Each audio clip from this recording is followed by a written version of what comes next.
All right, so something's going on at your high school. You're not getting enough playing time. You don't feel like you're going to get recruited enough. Your high school coach is just hates you for some reason.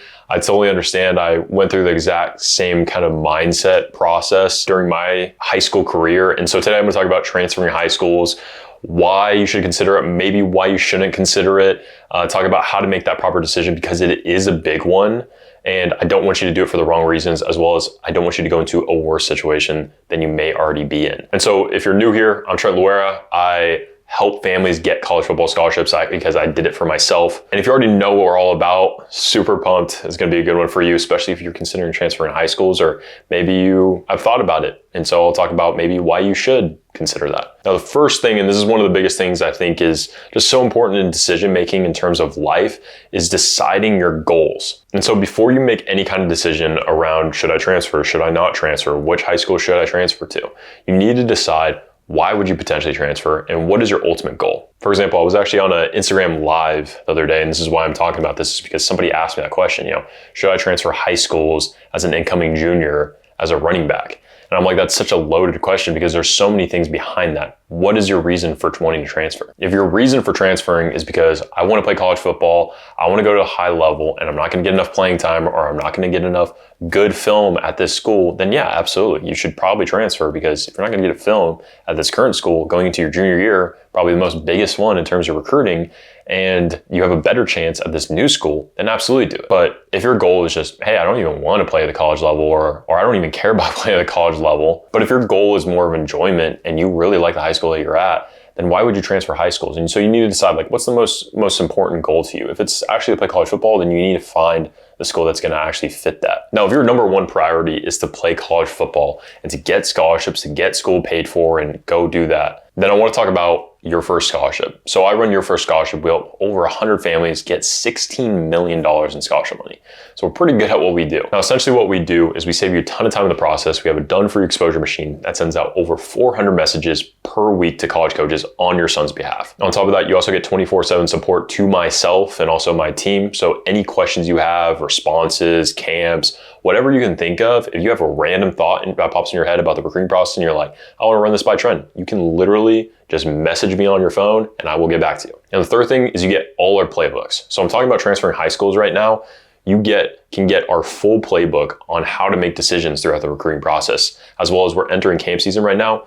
I just hopped off a workshop talking about the camp process. We're running a 3-day workshop where I talk about the entire camp process, from how to pick the camps, which camps to go to, how to pre-frame the coaches before the camps to actually pay attention to you, to the during camp, what to expect, how to maximize the process, all the way to the post camp, which we're talking about tomorrow in terms of questions to ask coaches, how to actually turn that into potential offers and interest and follow up with these coaches. So if you want to just skip all the mistakes that you could potentially make throughout the recruitment process and just get actual real results right away, then I recommend you join that. The link below to learn more and book a call with our team is down below. You can do so. Hope to see you in there. Now, I talked about goals and priorities first, but also I just want to talk about that the grass isn't always greener. So understand like the current situation that you're at and assess that clearly.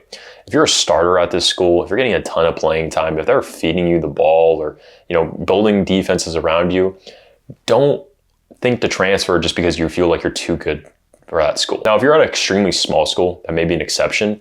But if you're in an 8 or 9 out of 10 situation that people would dream of, it doesn't always make sense to go to that premier school that's like begging you to get there, just because it might give you a little bit of boost in exposure. Because you have to understand that there's fog around those decisions. You don't have all the data to make that accurate decision. Well, you know exactly the situation that you're in right now. And you know that if you're at an 8 or 9 out of 10 situation, it could easily drop to a 2 out of 10, and that would be horrible. And so make sure you're not just get shiny object syndrome because you think that, hey, somehow if I transfer this high school, it's gonna fix everything, because it's ultimately not. And to be honest, you have to understand that the reasons to me that you would transfer to another high school is generally just around playing time. The recruiting process in terms of getting exposure and all that stuff is not really high school dependent. Now, if we're talking about a big high school and we're talking about the top IMG team, we're talking about St. John Bosco, Modern Day, schools that I consider are the blue bloods of high school football that, me just saying those names pops in your head of former alumni that are absolutely talented. Unless you are transferring to one of those schools, you are not going to get this huge amount of exposure. I know, and we currently work with kids that are surrounded around 5-star athletes. And though these high schools, you may not necessarily know about them, but these college coaches are coming by all the time. And so they have natural exposure, yet they're not getting the attention and the offers that they want. My point is, when it comes to transferring high schools, just make sure you understand the reason why you're doing it, and that you have to understand that just making a change is not always for the best. There's things that you can change outside of just the high schools to get to the ultimate outcome that you want to get to. The next thing from here is being clear on the transfer rules. Now, most parents, most families are aware that usually if you transfer, you could potentially sit out. Now, you want to be clear on what exactly happens when you transfer. So there's a couple recommendations I have. Number one, look at the rules for your association in terms of what allows you to sit out the minimum amount of time and what is at your disposal. And if you're not getting clear rules, I would suggest that you get in touch with someone to do so before you make that big decision. Because the last thing you want to do is get onto this new school and then you realize you have to sit out 5 games during your senior year.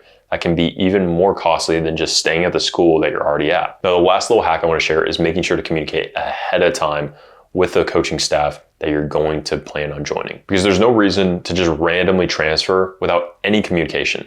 You want to let that coaching staff know, hey, I'm planning on transferring to your school, as well as have a conversation with them. And ideally, this is the parents having a conversation with that coach about what to expect, playing time, all that stuff. Obviously, you're not going to get 100% certain on this kind of stuff. You should be careful and cautious about just having a good feel for when they might be lying. But at the very least, by having this conversation, you're setting yourself up for a much more successful transition period when you get to that new school. So to wrap it all up, first off, make sure you're clear on the reasons why you want to transfer. And even if you're not considering transferring, I would also go through the process of like, what would transferring do for us? Do we benefit from it in any way? Once you get from there, start figuring out where you might potentially transfer and get in touch with those people, whether it's other players, coaches on that staff. So that way you can get a clear idea of what that transition might look like. And then from there, just make sure the logistics are handled in terms of transfer rules. You may potentially have to move, which is a big commitment. And so you want to make sure that's all set ahead of time. Again, this is a pretty big decision. And again, I don't generally recommend transferring all the time. There are a good amount of situations that actually make sense.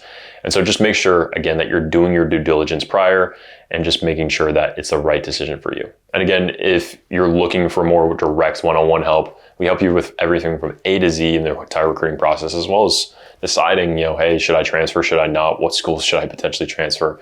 You can click the link below. Hope to see you inside and hopefully you got something from this piece.